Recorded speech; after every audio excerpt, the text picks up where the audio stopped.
पढ़ा चुके थे। आणविक ठोस, धात्विक ठोस तो पढ़ रहे हैं और इसी धात्विक ठोस का जो बेहतरीन कंसेप्ट आपको जानने को मिलेगा। सबसे पहले समझेंगे बात की कि जो धात्विक ठोस होता है वह धात्विक आयन से बना होता है। धातु आयन होता है यानी प्लस चार्ज से बना होता है।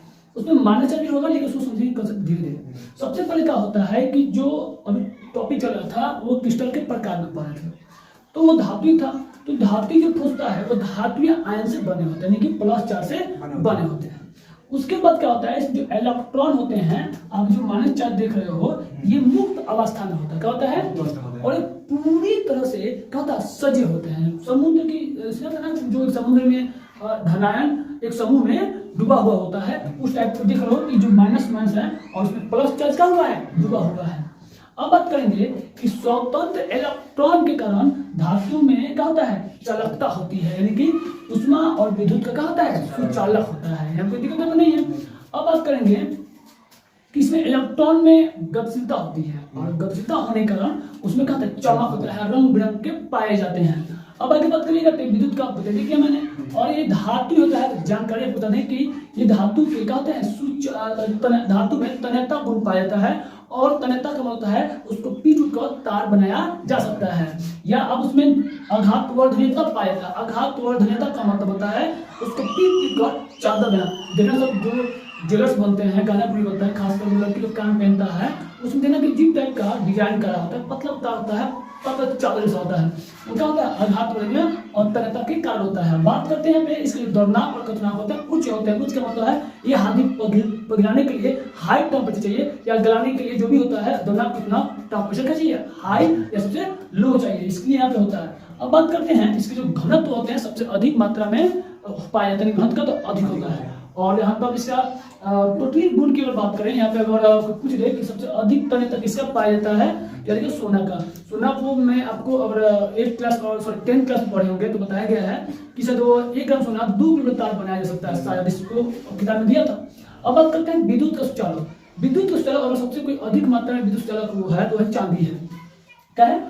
चल होता है। आपको तो मालूम है कि धातु जितने होते हैं ठोस होते हैं, जितने धात्विक होते हैं ठोस होते हैं, लेकिन कुछ ऐसा आपको अपवाद मिलेंगे, जैसे पारा लिक्विड फॉर्म पाए जाने धातु होते हैं, अपवाद मिलते हैं। अब कुछ ऐसे धातु होते हैं जो एकदम मुलायम होता है, पोटेशियम, सोडियम, जो कि क्या चाकू से काटा जा सकता है। सोडियम क्या होता है, इसको कियासंत्र में डुबा कर रखा है। क्यों रखा है? क्या है कि वहाँ पे ऑक्सीजन से अभिक्रिया नहीं करता है, इसलिए संभावना नहीं रहती है अभिक्रिया करने की। वही जब पानी में रखेंगे तो ब्लास्ट कर जाता है। आप लोग देखेंगे पढ़ाई करने में कोई आपको यूट्यूब पर देखने को मिल जाएगा चीज को। अभी देखिए आपको देखिए यहाँ पे प्लस चार्ज बीच में जहां का बिखरा है वो माइनस चार्ज है, जिसका मतलब क्या लगता है कि जैसे इलेक्ट्रॉन समूह यानी जो धात्विक धनायन है वो समूह बनाकर समुद्र में कूदे हुए या गिरे हुए हैं। ये रहा आपका धात्विक ठोस। और जितने भी आपको टॉपिक आपका है वो इम्पोर्टेंट है, पूछ सकता है 2 नंबर में धात्विक ठोस क्या होता है, फिर आपको अलग टॉपिक आपको बताया जाएगा। अब देखो इसके पहले आप लोग पढ़ चुके हैं धात्विक ठोस। अब समझिएगा सहसंयोजक ठोस और नेटवर्क ठोस। इसके नाम से आपको लग रहा है कोवैलेंट यानी कि सहसंयोजक ठोस, यानी कि जो बंधन होगा। सबसे पहले जानकारी हम ये प्राप्त करेंगे कि जिसका अवयवी कौन होगा वो क्या होगा, परमाणु। सबसे पहला पॉइंट रखना होगा माइंड में कि जो सहसंयोजक ठोस होता है, ये दो पूछ सकता है कि सहसंयोजक ठोस किसे कहते हैं, या सबसे मोस्ट इंपोर्टेंट नेटवर्क ठोस किसे कहते हैं।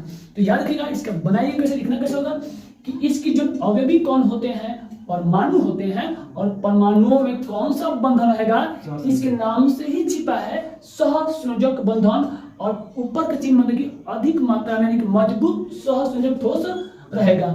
बात करेंगे इसके जो बंधन की प्रवृत्ति होती है, प्राकृतिक होती है, वो दिशात्मक होती है। काफी है दिशात्मक होती है। अब बात करेंगे यहाँ पे यह विद्युत का कुचालक होता है, इसमें आपको अपवाद मिलेगा, लेकिन हम आगे बात करेंगे धीरे धीरे सब चीज को। अब बात करेंगे इसका गलनांक उच्च होता है। और बात करें इसको हम लोग विशाल अणु वाले ठोस भी कहा जाता है, कि जो अणु होते हैं विशाल होते हैं। बात करते हैं इसमें यह सबसे कठोर धातु में माने जाते हैं। एग्जाम्पल आपको हीरा क्या है, हीरा एक कठोर पदार्थ के रूप में जाना जाता है। और इसमें जो हीरा में जॉन संकरण होता है वो क्या होता है, sp3 का होता है, sp3। ये सब आपको एग्जाम्पल मिलेगा, ग्रेफाइट, हीरा और क्वार्टज और सिलिकॉन कार्बाइड के नाम से जाता है, SiC याद रखिएगा। ये आपको एक पूछ सकता है, OJT पूछ सकता है।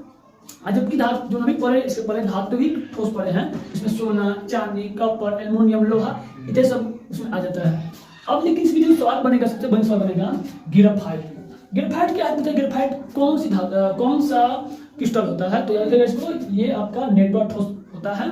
ये बहुत बड़ा सवाल पूछा गया, ग्रेफाइट और हीरा, दो तीन सवाल आपको मिल जाएगा प्रीवियस ईयर्स में। अब बात करेंगे कि ग्रेफाइट में कौन सा संकरण होता है, तो याद रखिएगा sp2। कौन सा? sp2। जबकि हीरा में क्या था? sp3। मैक्सिमम इसमें जितने भी ठोस होते हैं वो क्या होते हैं? sp3 ही होते हैं। अब बात करते हैं इसमें सबसे इंपॉर्टेंट पॉइंट आपको मालूम होना चाहिए, मालूम भी होगा कि ग्रेफाइट क्या होता है कि विद्युत का सुचालक होता है। ये इत्तेफाक की बात है और अपवाद इसको माना जाता है कि जितना इसमें ठोस है वो सब क्या है? विद्युत का कुचालक है। क्या है? लेकिन ग्रेफाइट क्या है? विद्युत का सुचालक है। और ये नरम होता है, बाकी होता है कठोर, ये नरम होता है। अब नरम क्यों होता है और विद्युत का कुचालक क्यों होता है? इसके पीछे रीजन यह है कि इसमें जो परतीय संरचना है, परतीय संरचना का क्रम ये क्या होता है? नरम होता है। अब रहा सवाल, एक और सवाल कि विद्युत का सुचालक क्यों होता है? तो विद्युत का सुचालक होता है जो प्रत्येक परमाणु के जो चौथा इलेक्ट्रॉन होगा वह मध्य में होता है और वह स्वतंत्र अवस्था में होता है और वह गति कर सकता है, जिस कारण ग्रेफाइट में क्या होता है? विद्युत का सुचालक होता है। और ये रहा आपका दो टॉपिक आज पढ़ लिए, एक धात्विक ठोस और एक पढ़ लिए नेटवर्क ठोस या सहस्रार ठोस। फिर आपका ये टॉपिक दोनों खत्म हो गया। बाकी हम लोग नेक्स्ट क्लास में देखेंगे।